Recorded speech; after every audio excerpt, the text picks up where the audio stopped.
You are now listening to Vigilantes Radio, presented by the Only One Media Group. This is the people's choice for quality interviews, celebrities and special guests. Hosted by Demetrius Dini Reynolds. Call in to join the mix at 701-801-9813. For the complete archive of episodes, visit onlyonemediagroup.com and be sure to like us on Facebook at Vigilantes Radio. We welcome all. Enjoy the show.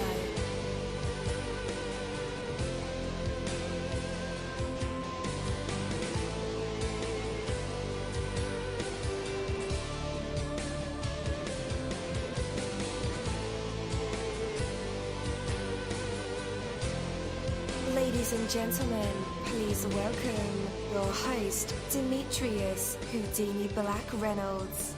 Enjoy the show. Hey, yo, there are 29,000 of you guys on the line with us tonight. Oh my goodness, you're going to break the internet or back the phone lines up. But hey, it's all good because we can house all of you guys here. No worries. Yeah, you can keep on sipping your tea, right? And you could have chose anywhere, or you could have chose to be anywhere in the world tonight, but you chose to be here with us on Vigilantes Radio, or you probably are somewhere else in the world. That's the beauty of the internet and all this wonderful technology we have. You can be doing your thing and still be here in the presence with all of us. Doesn't matter where you are or what you're doing, because there is a mute button, right? Of course. So I just want to tell you about the responsibility and the age of the individual. So yesterday on the podcast, we talked about, or we examined rather, how information technology has given power and influence to the individual. Along with that power comes responsibility. That responsibility takes several different forms. Responsibility to our community. Even though we have like an incredible power as individuals, we must not forget that we live in a community. Although we are free to live our lives as distinct individuals with our own personalities, right? Our freedom and power are made possible by the efforts of the community as a whole. The farmers who express their individuality by growing the best food free us from the need to worry about growing food. Technicians who run the electrical generating plants free us from so many dreary chores like washing clothes by hand. Oh my goodness. And labor intensive like gathering and chopping firewood. Oh my goodness, no. All right, tasks that we couldn't even imagine life without electricity. A healthy community enables individuals to prosper by doing what they do best and trading the fruits of their labors for the things they need. A healthy community encourages innovation by allowing people to exchange concepts and ideas. Responsibility to our future. The age of the individual cuts both ways. While it is true no one is going to tell you what to do, it is also true that no one is going to watch out for you either. You need to take responsibility for your own future. The days of a job for life with a gold watch and a pension at retirement time are gone for good. Almost. Very, very, very rare.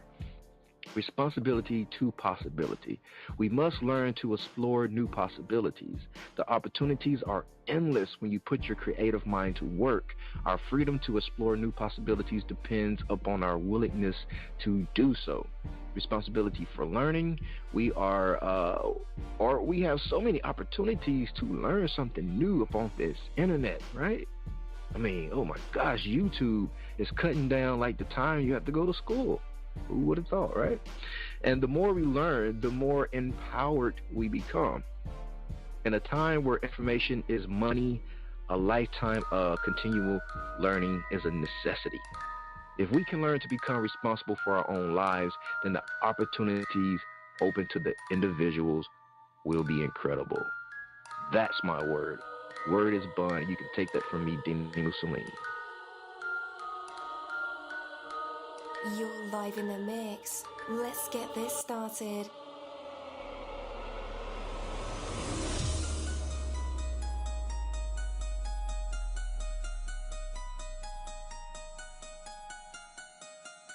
Yo, it feels so good to be back with you guys once again. So one time for my people who are indigos and starseeds, and 2 times for my people who are vegans. We are averaging over 34,000 plus listeners, and we've been at this for 3 solid years. I appreciate all you guys who've been rocking with the kid on this journey, and we're still growing, baby. It is all because of you, most definitely. Well, I don't want to keep 29,000 of you guys waiting any longer. It's almost like angry mob, numbers there. So let's go ahead and dive deep into this interview, shall we? Yes, we shall. Oh, before we do that, though, I have to do this. Are you living with pain? I was, after a nasty fall. I got relief with 1 Hour Pain Relief. I'm Barry Yarkoni, president, and here's Lisa, a Marine who was injured in Iraq. After surviving an explosion, I was on horrible painkillers for lingering head, shoulder, back, and knee pain, but I hated the dangers and side effects. My friend told me about 1 Hour Pain Relief, and now I'm off the drugs. 1 Hour Pain Relief is the result of 15 years of research on an amazing extract from hops, the plant used to flavor beer. Whether your pain is from an injury or just aging, you get safe, all-day relief in less than 1 hour. We're so sure you'll love 1 Hour Pain Relief, too, that we'll send you a 1-week trial for just a small shipping charge. Call 800-269-9500 right now. That's 800-269-9500. There's no gimmicks, no obligation, no automatic shipments. Stop living with pain. Call 800-269-9500 for your 1-week trial or visit onehourpainrelief.com. That's 800-269-9500. We are the people who have dedicated their weekdays and nights to music, books, movies, news, business ventures, and conspiracies, and just talking every aspect from our incredible writing and promotion here on our new Facebook page. By the way, be sure to go like us. Do that right now. We'll be here, I promise you, to our interviews or our music show, Vigilantes Radio, or our spiritual and intuitive talk on our show called Skeptics, where we dive deep into money, my favorite subject, relationships, spirituality, and all kind of stuff dealing with music business. Or our brand new show called Hated It, where Mike and I review movies of all kind and do voiceover comedy.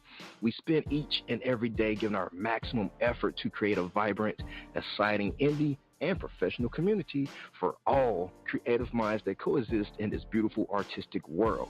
Our special guest tonight is Wonder Woman. Nah, probably not, but in real life, she probably is a Wonder Woman. But so, yeah, don't take that away from me. So anyway, tonight, our guest is the author of a book called Awoke, and it's part of the Want series. So it's by k-t-conte. I hope I said that right, and we'll find out if I did right. So let's go ahead and bring on, hey, KT, you're now live in the mix with all of us. How's it going, and how are you feeling? Dini, how are you? Doing great, blessed, no complaints. Actually, I do have some complaints, but nobody want to hear those, right? Maybe for another time, definitely. Yeah, maybe. So how's the weather up in New York? Today actually was pretty good. We hit about 88 sunny. It was gorgeous out. Harlem Week, shout out to Harlem Week this week, was its kickoff today, and everyone was having a real good time. Nice. So shall we dive deep into this interview? Yes, let's do it. All right. I am pretty sure that you are very excited. I mean, your first book is about to be released. The paperback version is available on September the 3rd, and the Kindle version is available October the 1st of this year. So besides popping all kind of bottles, how will you celebrate that event? Wow. Well, I can tell you right now, this whole entire process for this book it took about 5 years, really, to get it down to a point where I felt as if I could release it out to the world. So This has been a 5-year journey, but you know what? I think I'm going to sit back. That's how I'm going to really enjoy this one. I'm going to sit back and I'm going to watch to see how people receive it. And, of course, my mind is working on the next couple of steps, but I think I'm just going to enjoy it and just let it sit, be still. As they say in the old church, you got to be still sometimes and just let it kind of wash it over you. So I'm really excited for that moment. Definitely. 5 years is a while, to be crafting some idea that you had in your head for a while and now it's finally tangible. I could imagine your excitement. Really what I want to say is, I just lost my train of thought, but I'm just, in awe over this 5 year that you been planning and building this thing. So I imagine that you are in the process of doing a campaign, is what I meant to say. You're going around for, doing interviews, reviews, book signings, maybe coming up in the near future, kissing babies, shaking hands, all that kind of wonderful stuff. Definitely. This is kind of like the kickoff, essentially. We have a number of interviews lined up for the next couple of weeks, and the press release is going out. We'll be doing our virtual book tour as well, kind of going in and just having an opportunity to actually meet out with people who are essentially the key demographics for this book, and to give them a chance to meet me and talk about the book and what this book represents as well, too, for essentially just representation, to actually have an African-American female on the cover of a book of a sci-fi fantasy novel. It's almost becoming a unicorn, essentially, in the world. So it's one of those things where I'm actually really excited to get it in front of people, to get people excited about it, and also start a dialogue as well, too, to figure out why exactly are Black girl nerds not the forefront. Because we're here, and we are proud, and we are very loud, but for some reason, we don't have enough representation to actually show that, hey, you know what, we can be the ones with the sword. We can be the ones with the, lifesaver, saving the world. We can be that kind of person. And so this is one of the reasons why I actually really wrote this book. Nice. I totally agree. With you. A lot of times promotions and marketing works behind the scenes, and it's almost like a full-time job, full-time machine going. Do you find yourself wrapped up in having to overly promote on on social media? Do you see that as being a joyful thing to do, or is it more of a job for you to do when you have to do it yourself? Well, it's a little mix of both. Sometimes, it's one of those things where I kind of have to remind myself, hey, guess what? No one's going to know about this book if you don't put it out there. So you have to go out and do the work. And plus, also being in charge of the publishing company that's actually pushing out the book, it's almost a dual role as well, too. So, I have my team that I'm working with to really have an effective marketing plan, effective marketing team to really push the book out. So it's on both. At times I really enjoy it, like these kind of moments where I get a chance just to talk to y'all and just tell y'all how I feel about the book and what's going on in KT's life. That's amazing. I love that. And the other part of it can be a little tedious, but it's all part of it. It's all part of the whole entire journey. So you got to appreciate it. Oh yeah. So we know that it's a sci-fi, and we know there's a African American woman on the show. Actually, I can't even say that anymore. There's an American woman on the show. I mean, on the cover. Yes. I had a guest a while back and it was about the hyphens. So she was like, make a promise that you won't say African American because we're all Americans.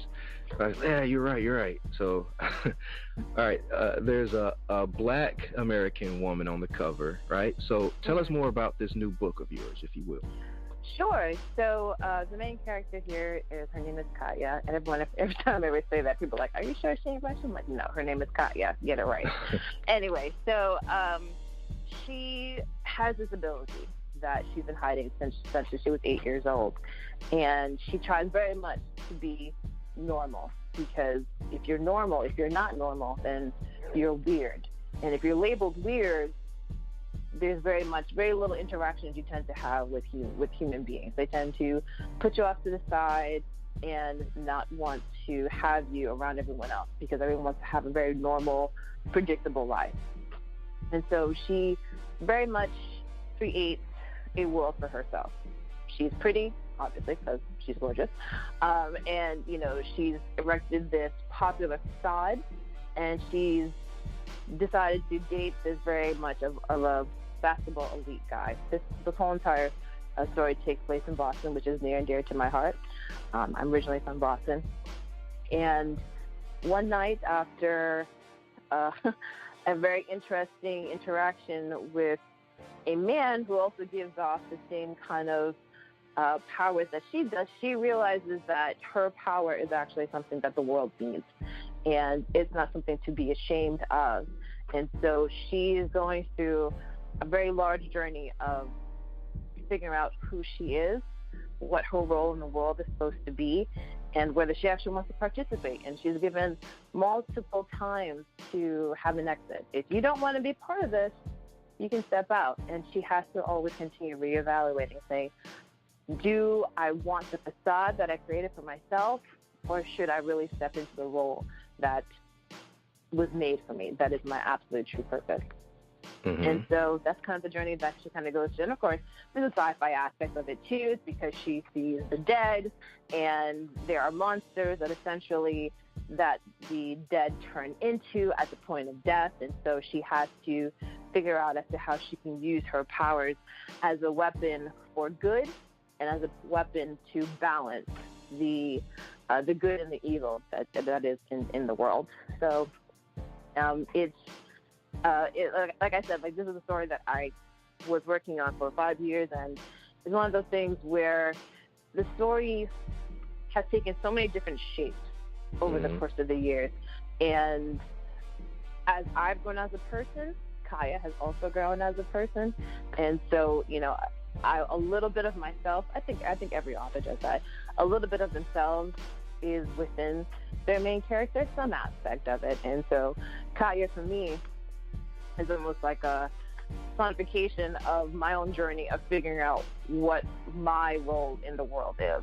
And even though I am an attorney, I'm also still at heart a very imaginative little girl who wants to, you know, dream about rainbows and butterflies and, you know, aliens coming down and invading us, and, you know, what would happen if the sky fell, and, you know, kind of going on that great imaginative journey I think everyone at one point goes through.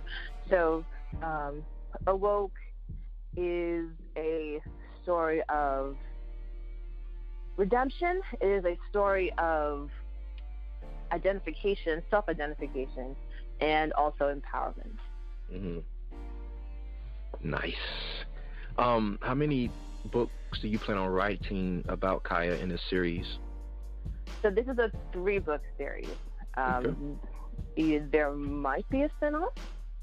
I'm kind of putting that in the air for a little bit, but for right now, what I've planned out for this is going to be a 3-book series. Awesome. Do you think it'll grow beyond books? I mean, like animated movie, maybe? That'd be the ultimate. I think if I even got to that point where I was being able now to option out for film, I think at that point, I'd just cry and just be like, this is unbelievable. I can't even believe I'm even at this point now. Even just to release the book is already a dream come true. But for that to happen, I think I've fainted several times. Nice. And like you mentioned, you're an attorney by profession, and at the same time, you're focusing on your book. As an attorney, you do have a gift of gab and analyzing that most of us will never, ever, ever, mere mortals will ever understand. Does your job translate just as well as, you know, what you're doing as an author through your books? You know, people don't realize how much attorneys have to be very creative in what they're doing. I mean, writing is essentially the job that we have. And so when we have complex issues in front of us, we have to think of creative things to make sure that we're able to meet in the middle. And sometimes we will make up stuff, you know, off the top of our heads just to make sure that, you know, we can meet the needs of our clients. And so actually, if you actually go through it, there are a lot of authors who actually have their path as attorneys. And I think that's just because a lot of us do have very imaginative minds, and we always need an outlet. For me, you know, writing this book was a way to, it was a bit of escapism. It was also a chance just to kind of flex a little bit and give myself a chance to go even beyond what I normally would do, my day-to-day stuff. But, you know, for attorneys, do we have a gift of gab? Yeah, sure. I guess say that. That's a little secret superpower. Some are better than others, but yes, I would definitely say that. But I don't think that's anything that anyone couldn't have within themselves too. Because I'll tell you right now, I don't necessarily think I'm the best writer, even though that seems really funny to say as you're trying to promote your book.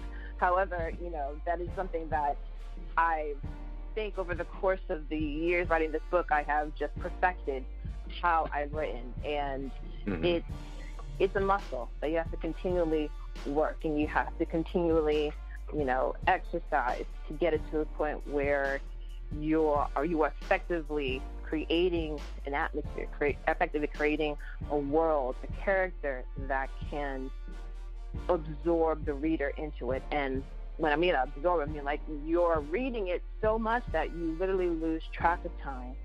And before you know it, you look up and you're like, oh my God, I've been reading this book for 4 hours and I didn't even know that I was doing it. That's the kind of book that I think anyone's capable of writing. You just have to keep working at it. Definitely. And you also mentioned that your book has taken on many forms in the 5 years that you were writing it. What are some of the positives from these experiences that you'll be able to take with you into the next phase of your book writing career?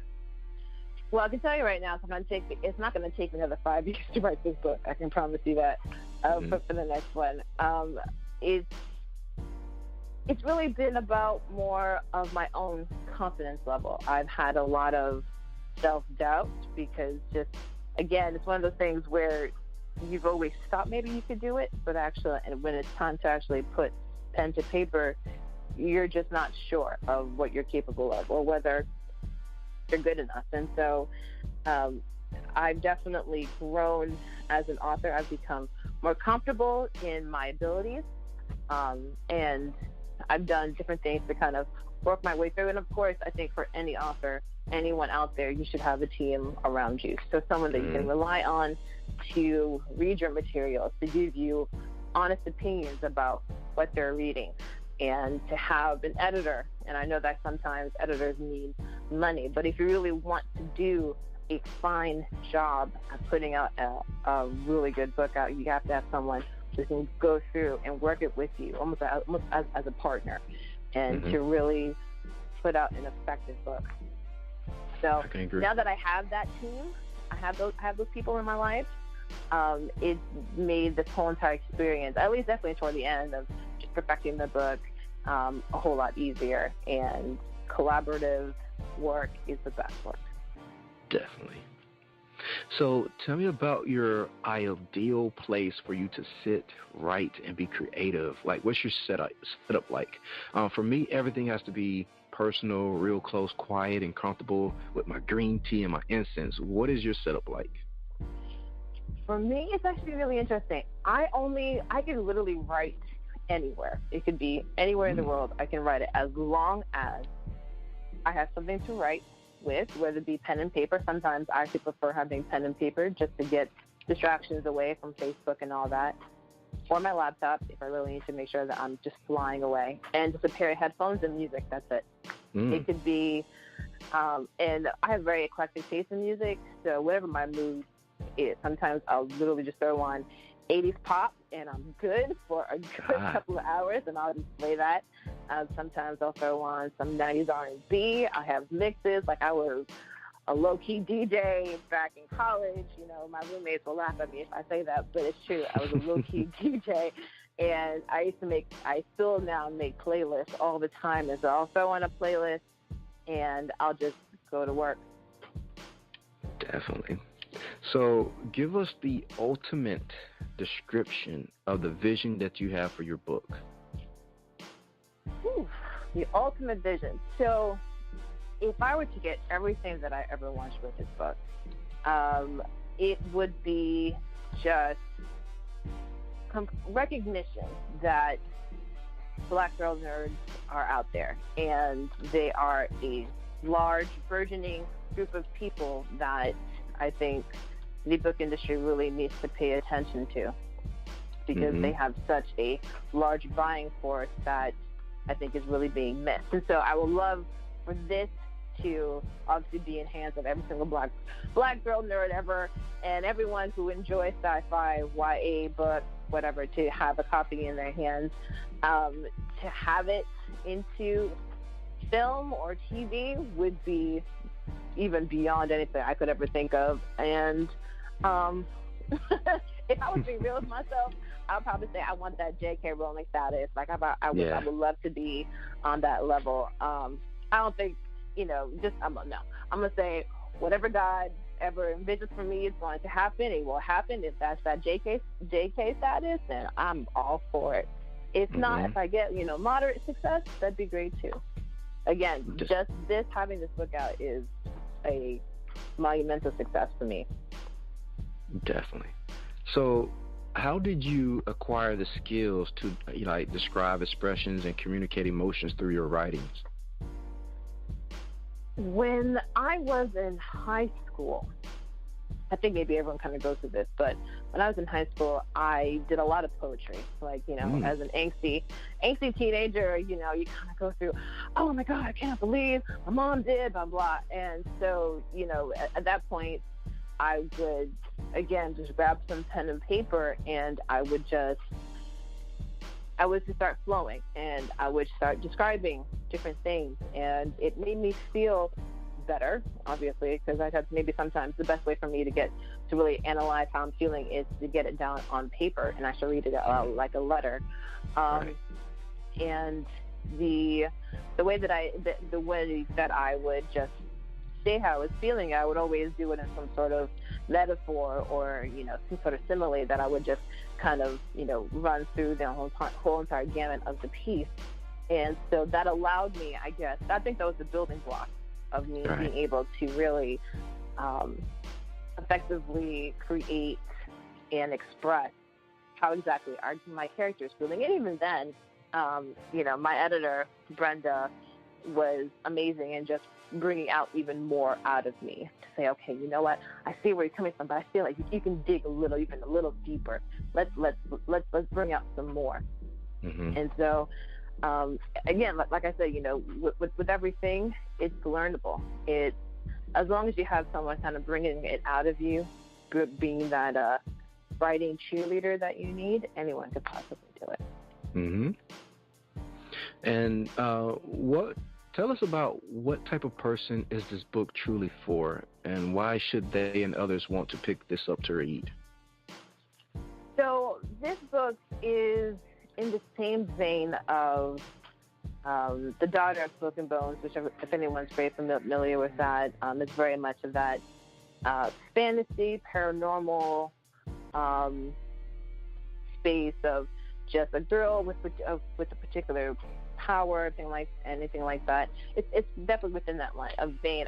But for people, in particular people, I would say anyone who enjoys paranormal, anyone who enjoys fantasy, anyone who enjoys fighting. There are a lot of fight scene in here. It's a very action-filled book. I enjoy action films. One of the biggest things that I actually enjoy out of the film industry is just action, and so this book is filled with it. And for anyone who enjoys seeing or just having a different character that they don't normally have, I really tried to make Katya's voice very authentic. She is a Black girl living in Boston, and all my other people think, oh my God, Boston is so racist. There are undertones of her dealing with that on an average basis, and so it's her dealing with that, her dealing with her otherworldly issues as well too. So, and of course there are people who enjoy interracial relationships as well too. I think that was kind of a thing that I also wanted to add to the book, just to make sure that, again, it's a conversation starter. So those people who enjoy sci-fi, fantasy, action, otherworldly things, if you enjoy the ideas of Grim Reapers, you'll definitely enjoy this book. If you enjoy seeing a strong Black female character, and also interracial relationships. Definitely. Will there be an audiobook for it? Yes, there will be an audiobook. We're currently in production for that. as well that will be coming out toward the latter half of the year. Nice, because that's how I heard it, that's how I read it. Being on the go all the time, I have to have like a reader read to me. So I have a app on my phone that reads PDFs, and cool. I can tell you, I like the modern feel of this book. It feels like, it took place like, now in this time that we living in now, because the language was so relatable. The situations are definitely relatable. And you just touched on a little bit of that with the interracial relationship.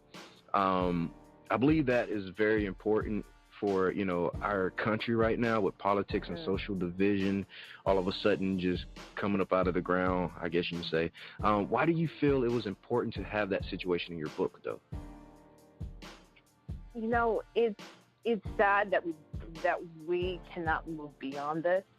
I think that, I remember seeing an article maybe from a couple of months back about how much our population is going to change within the next 10 years, and that to the point where we won't even be able to discern as to who exactly is black and white, because all of our features are going to be so mixed in.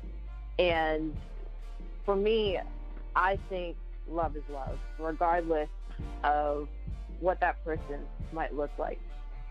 And so with this particular book, with Kaya and her male counterpart, Gregor, who is white, I really wanted to have that within my book.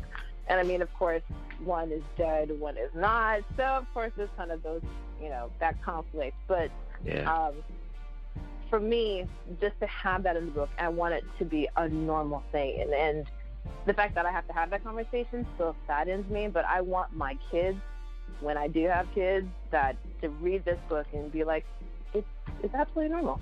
It's not a big thing. It shouldn't be ever a big thing. For anyone to have to kind of sit down and like, hey, we're not sure about what you're doing. Like, no, come off of that. It really shouldn't matter. Love is love, regardless of who you're loving. Totally agree. All right, are there any cliffhangers? It wouldn't be a book without any. It wouldn't be a book without it. I mean, I have to get you guys excited for the next book, so there has to be some cliffhangers. Definitely. Oh boy, you know that. Mm-hmm. But that sets up my next question, because reading through your book from page 1 to page 426, how did you know that you needed to cut yourself off and finish this book? Oh man, that was it's hard to say even now, even after the book is done. It's just because it was a process for me to figure out, how much should I really include in this first book, and it had to be a balancing act of figuring out how much you need to see how much Kaya had to grow in this first book in order for you to understand what's going to happen in the second book. And because I've already planned out how the next books are going to play out, it made it a little easier to figure out, okay, I'm going to cut it up here. I'm going to leave y'all hanging and be like, what's going on? What happens next? And so, with that, in order for me to really do that, I really had to plan out everything. And so it was tough. But it almost in a way, when you're writing the book, it kind of lets you know, okay, this is where probably you should stop at, or the feel of it, because it's like waves.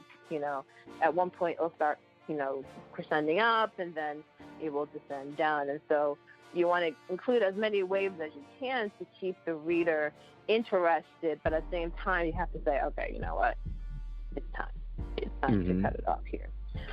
So the book kind of does it for itself. Definitely. Now, I have a question for you. This is my own personal question. Sure. You know how, like, movies, let's say, what's that movie? Man, I'm getting old. I can't remember the titles of movies. Not Resident Evil, but the other vampire movie. There's so many of them. Yeah. Not Twilight. You ain't talking about Twilight. No. Okay, definitely not Twilight. No. Those aren't vampires. I don't know what they are. No, they're sparkly. Hybrids. Amyloid. Yeah. Oh, man. Well, it'll come to me. Anyway, the first movie that came out, it was the story in the present day, but when the second movie came out, they actually did the origin of the first story, like how everything was set up in the first story. They actually went back in the past. And there's an interesting character that hangs around Kaya. I'm wondering, will he get his own backstory? Oh, I know who you're talking about. Yeah. See, and that's what I meant by particular spin-off, because it'd be really interesting to kind of see how he came about and why is he there and why does he do the things that he does. Yes. You know, it'd be interesting, actually. It'd be interesting to explore that. I'm gonna write that down. I'm gonna write that down. But you know, I could definitely see that. And I think because of just the world that I constructed, there's so many different moving parts to it that there's definitely more to be explored. And some of that will be even further explained in the next book. But I could definitely see an origin story. That'd be really cool, actually. You can get some ideas, Dini, also? Put on there contributing right now. I'm just playing. Tell me about the creative freedom that you believe that you have and choosing what you would like to write about. That is so important to me. It is. You know, my imagination goes everywhere. Like, I think about every little thing, and I think about the what ifs all the time.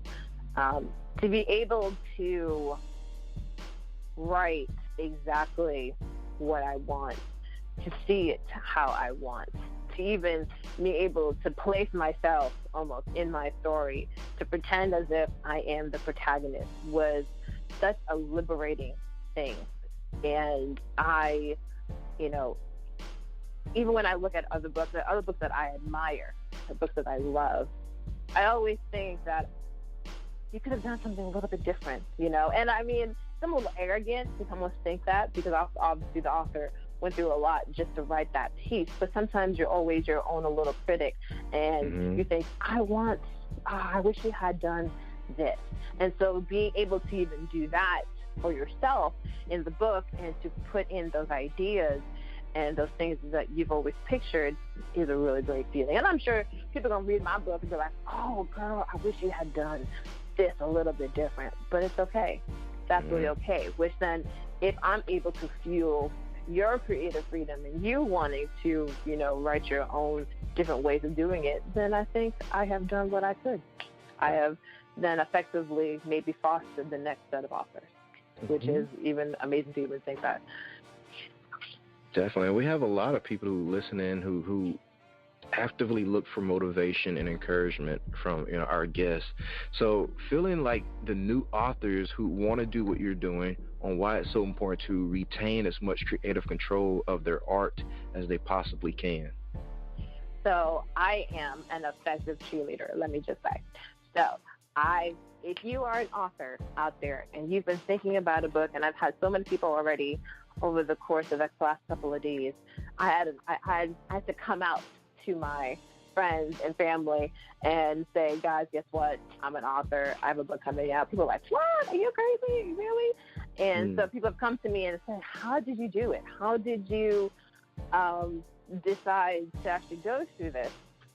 And the number one thing I think I kept repeating is that I didn't give up. 5 years, as you said, is a very long time to be writing a book. And it was a loving relationship. At times, I was so excited. I mean, the first draft of the book I wrote in 3 months. Like, I was like, it was done. I was like, oh, snap, I got it done. And then when it came to the editing, that's when it kind of all just fell apart. And so it's a battle. And especially if you're not really great with tearing apart your own work, or if you tear apart your work a lot, it's going to take a lot for you to put it back together. And so that was kind of my journey with it. But I stuck through it, and I had people cheer me on all the way. My husband, God, I love him. He was my ultimate cheerleader. He really pushed me to make sure that this book really did come out. And so, you know, if you can find that one person who can be that cheerleader for you to make sure that you don't give up, that you do whatever that you need to do, whether it be going to workshops or just finding a writing group online to share things with, do it. And if you can't find anyone, contact me. Handle k-t-l-r-i-s-t-i-n-a on Twitter. I will cheer you on. Absolutely. And because I think we need to see more diverse voices in the book industry. My publishing company, Sugar King Media, Sugar King Publishing, we are looking for voices like you. So if you have an idea, by all means, go ahead, go for it, push through, fight it through, and we'll see you on the other side. Definitely. And hats off to the hubby for sticking in there. Yes. Great job, man. Great job. Because all it takes is one person, you know. It does. I always tell people the smallest spark can light a fire. It does. It's so true. And, you know, and again, like, it's okay to feel insecure. It's absolutely okay to feel insecure. You wouldn't be human if you didn't. The only thing that you have to do is realize that it's okay and say, despite me being insecure, I'm going to move forward. And that's all. That's sometimes just admitting that to yourself can do a lot for you. It can. Don't give up. Do you put any pressure on yourself to achieve some level of recognition or popularity?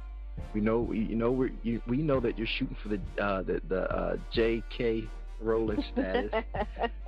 Is that putting any pressure on you? So, in a way it did, but even, you know, if I was being really realistic with myself, like I said, like even like moderate success would be more than enough for me. The most pressure that I put on me, especially for this book, was just to make sure that it was written well. You know, I mean, the cover was fire. Like, I had an amazing cover artist from Germany who worked on this book. On the book cover, she's an amazing artist. But I thought to myself, if the guts of the book does not deliver, it's not going to matter whether the book cover was fire or not. So that was a lot of pressure on me, just to make sure that it was as best as I possibly could. And so it took a lot. Let me tell you, it took a lot for me to even let it go, to get it to send it to my editor. And then she kind of took over at that point, which I still love her to death for. But, yeah, I mean, the pressure was me just to make sure that my writing was up to par, that it's, you know, that Kaya was a well-formed character, a complex character that people could relate to. And so that was the main real pressure that I had on myself, was to make sure that this book was the best it possibly could be. Definitely. So here's one of my left field questions. You're on a mountaintop. Okay. Wait, which mountain? Let's say Mount Everest. Okay, cool. Okay. Highest mountain in the world. All right. You can shout out anything you want to the valleys below.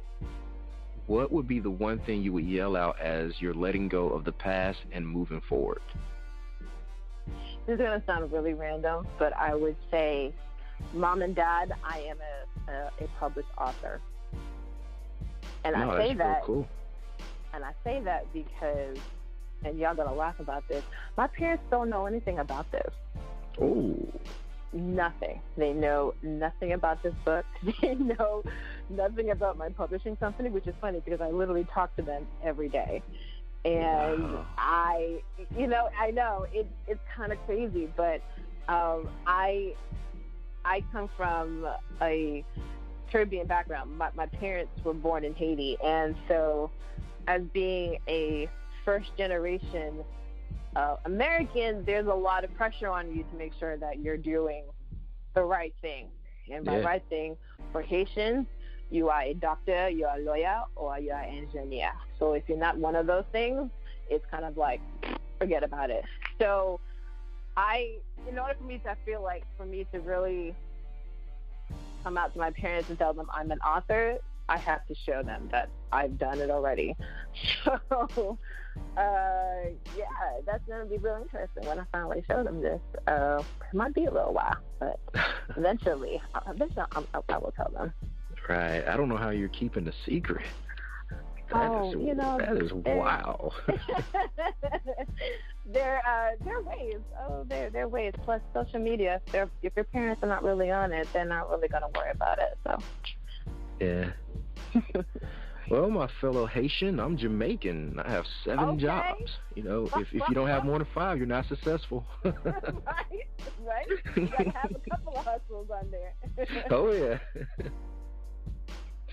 But no, I got just one. That's this. Okay. But it's all good because we're here, right? Definitely. All right, so tell us about the short-term goals for your new book, and let us in on any secrets of the next one that you're planning. Do you have a title already? All that kind of great jazz. I do. So the title of the next book is going to be called Rise, and it's going to, without giving too much away, it's going to be Katya, now that she has figured out what her role in the world is going to be, dealing with the political issues of that. And so she has to, figure out as to how she's going to manage expectations of people on all of that. And kind of, again, she finds her voice in this book, and now she actually has to use it in the next book. So that's what Rise is going to be out. For the short-term goals, though, for this, again, it's really going to be just my own version of a media blitz over the next 2 months. We're having a launch party in October as the book really hits all stores at that point by October 1st. So I think we're planning a launch party that first week of October. For more information for that, you can definitely go on my Twitter feed. I'll be firing as many tweets about that as possible, and also on our publishing site as well. Then the hard book comes out later on in October. The audiobook will come out sometime between the end of November, early December. And then we're going to go international. I mean, at this point, the book will be available as of October 1st, will be available in the U.S., Canada, UK, Australia, and New Zealand. Then we're working on a translations as well, too. So we're able to then translate it to French, German, Italian, all the entire gamut. So we're going to be hitting the road and start working on those translation rights. Nice. And I see what you're doing here. Awoke, arise. Nice. See that? There's the method to the madness. Oh, yeah. Oh, I have a question from Google Hangouts. It's from Maria Ann. She's asking, what are your feelings on DRM software for ebooks?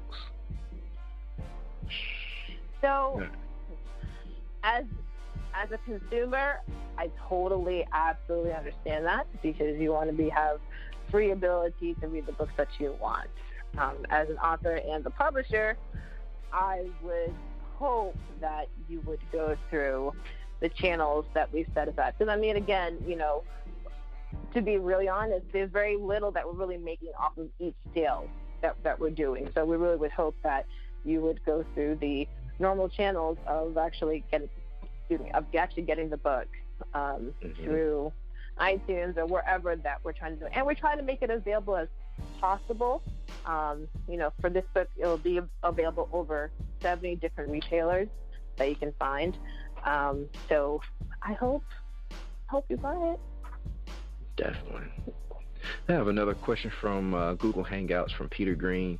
He wants to know, what type of budget should he have when he's talking to a publisher? Ooh, okay. So for publishing, it's a little bit different beast. It depends on what kind of publisher you're looking at. If you're looking at a major publisher, a lot of the costs, if they take a great interest in you, they'll cover the majority of the beginning costs that you have. But that doesn't necessarily mean that you're freed from doing your own marketing. You have to think of yourself also as a business when you're as an author. So for your own marketing, if you want to do it on your own, regardless of whether you do small publisher or large? It kind of depends. It depends on, and I know everyone hates that answer. As a lawyer, I have to give it a lot, but it depends on what you're focused on. So, for instance, we have an author that we work with through our company called God D. Luxury, who is a poet. She is not as big as, you know, doing the particular kind of media appearances. She's very much low key. So her costs are going to be a lot lower than maybe for me, who wants to be streaming from the mountaintops. Yeah, look at me. So it's really going to depend. So I can't give you an exact figure, but what I would say, you know, take a look at how you want to be presented, how far-reaching do you want to be presented, and, you know, how far, like, what type of format do you want your book to be in? For publishers, again, they have their own budgets that they work with, especially if you're on a traditional deal. That can look something completely different than maybe you going on a partnership agreement, which is something that we do as well. We are a hybrid publisher, so we offer both traditional and partnership deals. Partnership deals are really us splitting the cost of what you're doing. So you have more creative control over what you're doing, but you're also putting up a little bit of the money as well. So again, it kind of depends. Cool.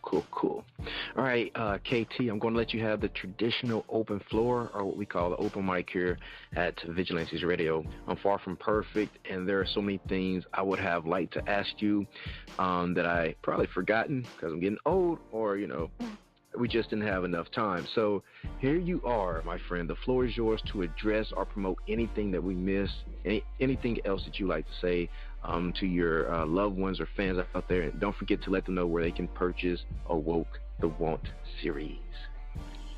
Thank you. So, you know, as I said, this is the Awoke series. The book is called Awoke-the-Want series. You can find it on Amazon, Barnes & Noble, iTunes, Kobo, IndieBound, Bookshout, and more. There's, again, about 70 different retailers that we have the book available. They also, if you're in the New York City area, they will be available in person, a number of books throughout the city. For more information, definitely you can go check out our website at k-t-conte.com or at our publishing website, sugarcanebooks.com or sugarcanebooks.nyc. You definitely find more information about that. I am in love with this book. This book is my baby, for lack of a better word. I've given birth to this book, and now I'm presenting this book like Michael Jackson presented, you know, the baby outside of the balcony. But I'm not that crazy, low key.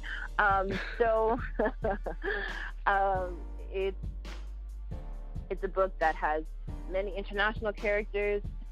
You know, the main male character is actually Scottish, and I kind of have a thing for a Scottish accent. I can't do them that well, but I actually do quite a very good London accent. I've actually gone to London a couple of times and actually pretended that I was English, and I've gotten away with it.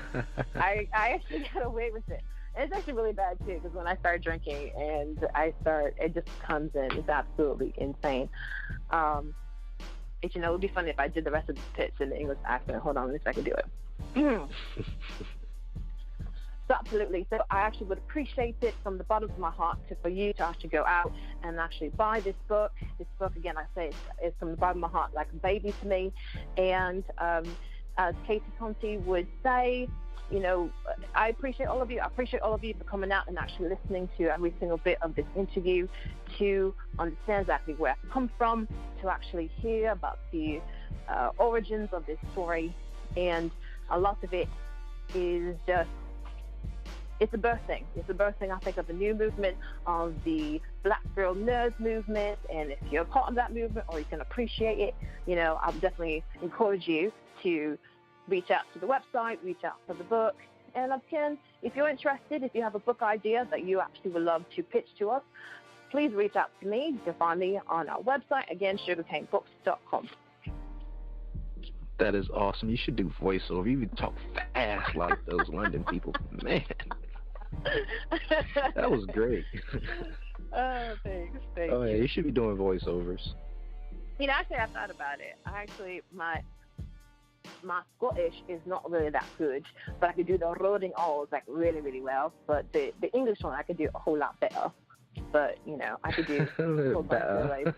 A little bit better than that. Oh, wow. Man. I know. It's all right. I am such a silly After person, the music. guys. Oh, I love it. All right, guys, after the music break, it'll be time for our usual tradition. It is called the Hot Seat, and our fans love this part of the segment, of course, along with the actual interview, but the audience will get to hear k-t-conte either sing us a song maybe, or have a poem for us, inspirational speech. She could even do more voiceover, or she can freestyle rap for us, maybe read a bit from her book, tell us a joke or two, or tell us a story, or maybe even play a live instrument. Well, you never know what these creative minds and vessels will produce in the spotlight, and tonight we'll find out if she have what it takes to be put on the spot, a tester for true artistry, and maybe even some hidden talents. But for right now, we have an artist by the name of Kale and the Gravity Well, with his song called Interlude Absalom. We'll be right back.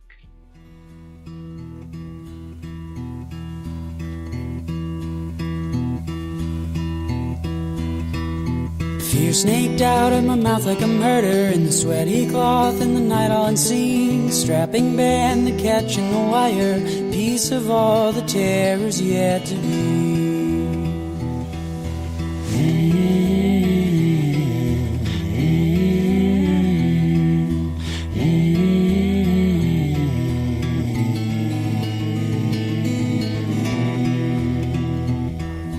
How do you deal with the size of the sky or the scale that waits underfoot under dream? Old as I am, forever disturbed from a slumber I did not intend to leave.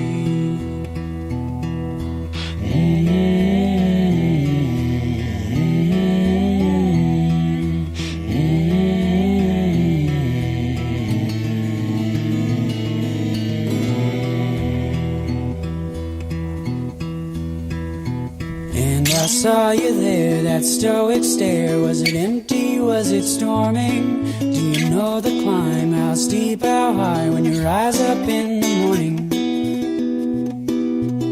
Should have asked you if you do it all again. Keep the mountain, keep the drive, oh, keep the land, keep the climb. How steep, how high? When you rise up in the morning.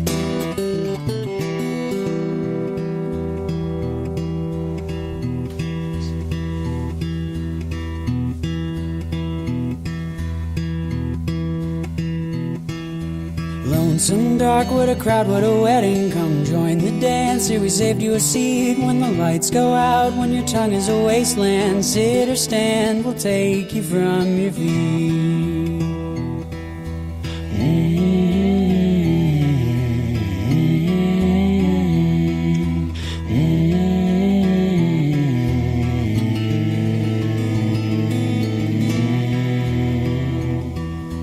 Gone now, dimmed as the bells went to shedding. The clap of poor faith, the thump in my skin, just as deep as it'll ever be buried, so I could pick it, stab it with a pin.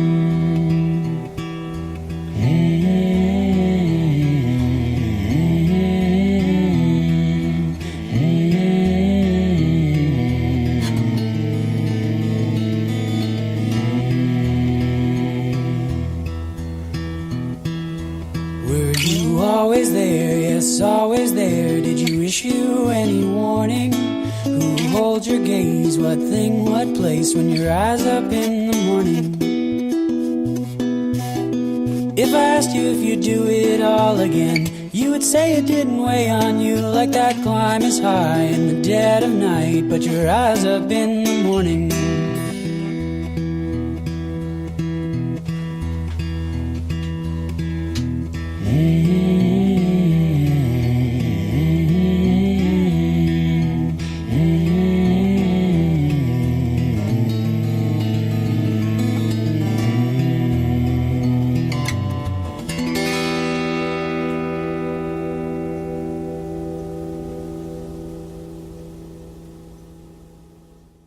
Are you living with pain? I was after a nasty fall. I got relief with 1 hour pain relief. I'm Barry Yarkoni, president, and here's Lisa, a Marine who was injured in Iraq. After surviving an explosion, I was on horrible painkillers for lingering head, shoulder, back, and knee pain. But I hated the dangers and side effects. My friend told me about 1 hour pain relief, and now I'm off the drugs. 1 hour pain relief is the result of 15 years of research on an amazing extract from hops, the plant used to flavor beer. Whether your pain is from an injury or just aging, you get safe, all-day relief in less than 1 hour. We're so sure you'll love 1 hour pain relief too that we'll send you a 1-week trial for just a small shipping charge. Call 800-269-9500 right now. That's 800-269-9500. There's no gimmicks, no obligation, no automatic shipments. Stop living with pain. Call 800-269-9500 for your 1-week trial or visit onehourpainrelief.com. That's 800-269-9500. It's no secret that working for a living has changed forever. No longer can anyone be assured of having a job for life. This is true in all the way down, from like the executive boardroom on down. Jobs are disappearing, never to return, in spite of a healthy economy, in spite of the fact that there is plenty of work to be done, plenty of work being done. It is simply being done less and less in the context of a traditional job. Work is being outsourced, done by temporary and contract employees, done by employees working overtime, done by entrepreneurs themselves. They're rolling up the sleeves and putting the grind to the elbow, right? And even though jobs are disappearing, there is still plenty of opportunity. There's more opportunity now than there has ever been because the internet has made things so transparent. The problem is that most people are completely blind to it. We have become so ingrained with the idea that opportunity can only come from getting paid to do a job that we missed most of the opportunities which come along.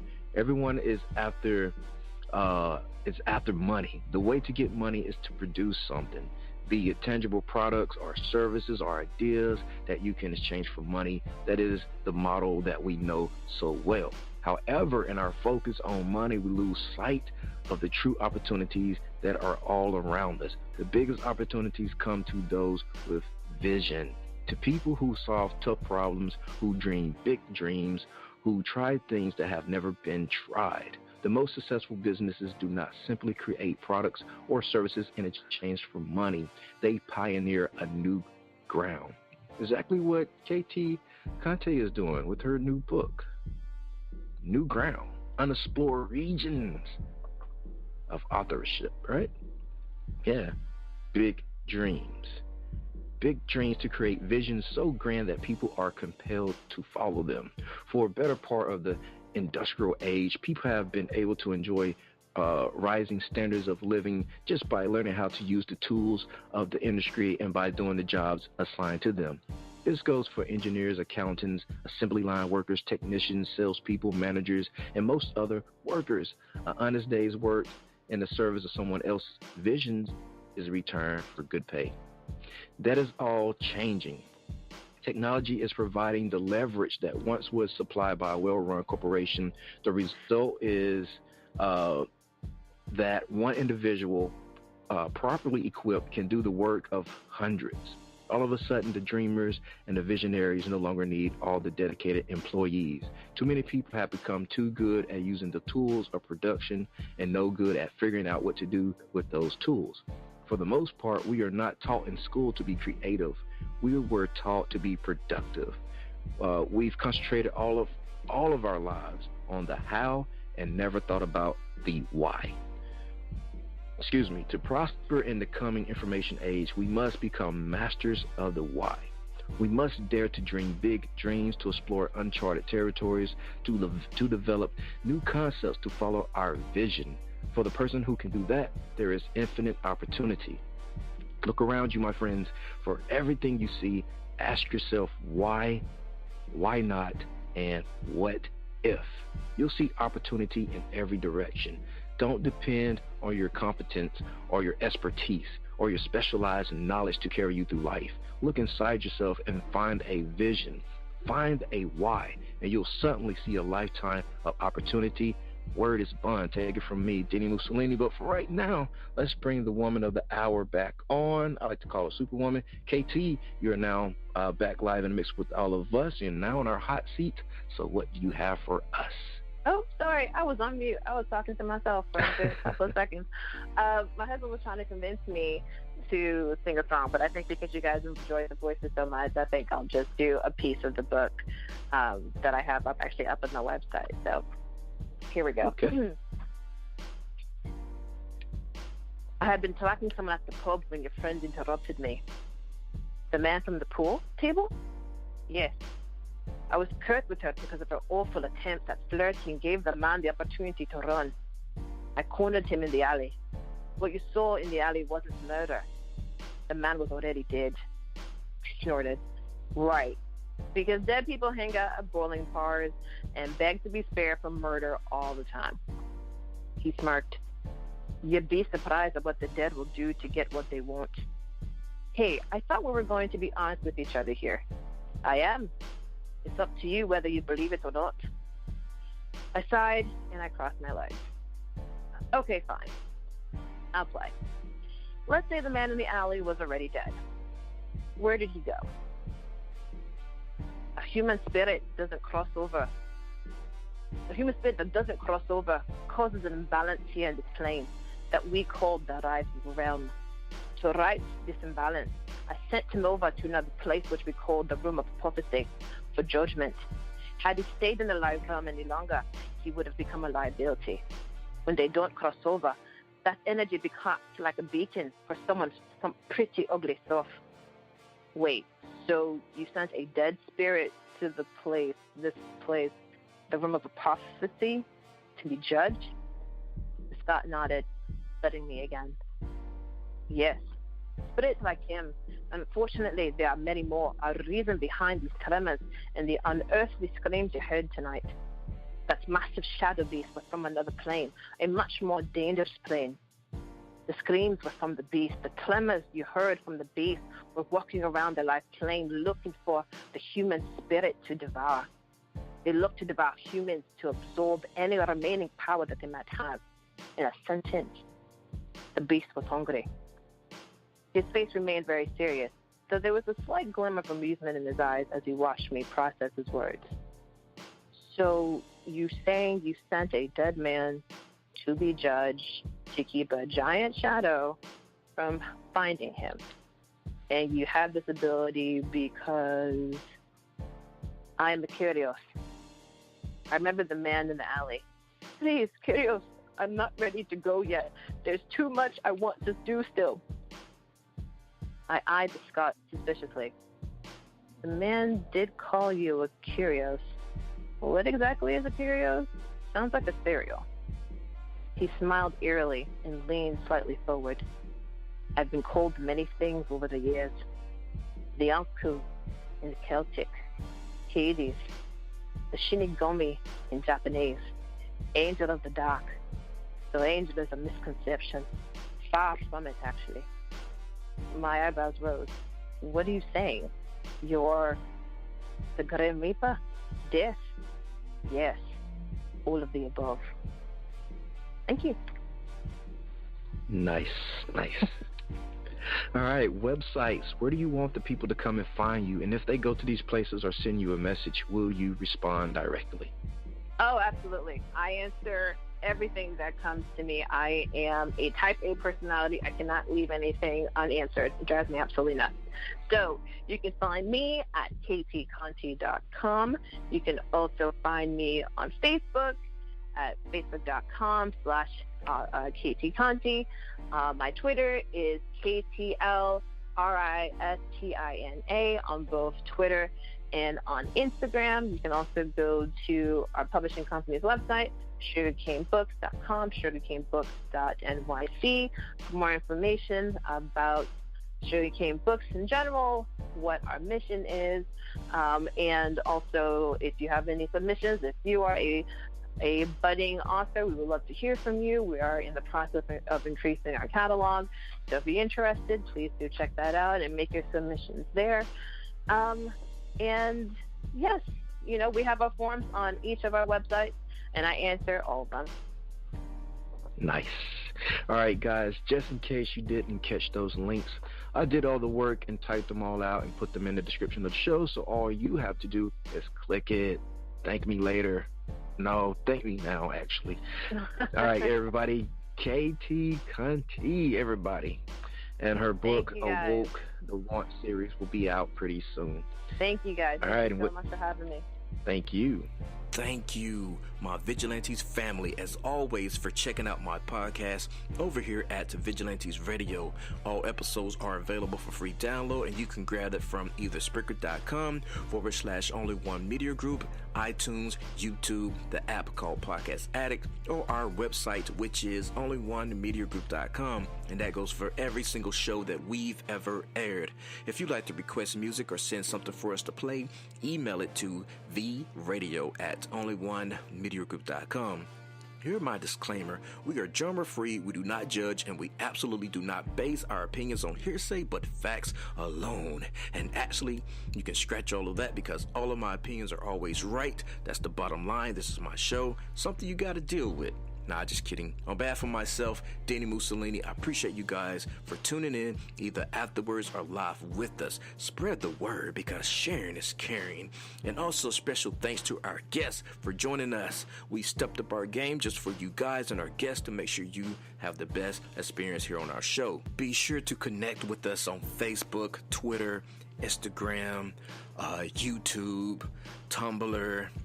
We are all over. Just connect with us and we do follow back. Okay, well, just remember to be yourself and be absolutely freaking great at just doing that. Peace.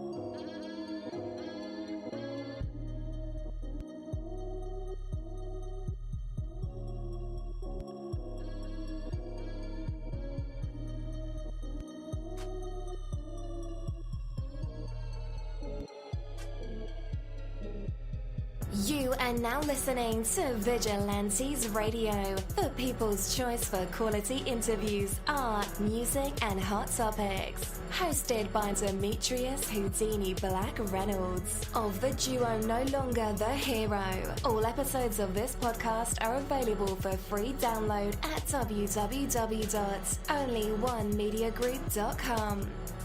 This is a Seventh Sign Regime Rebirth Worldwide Syndicate exclusive.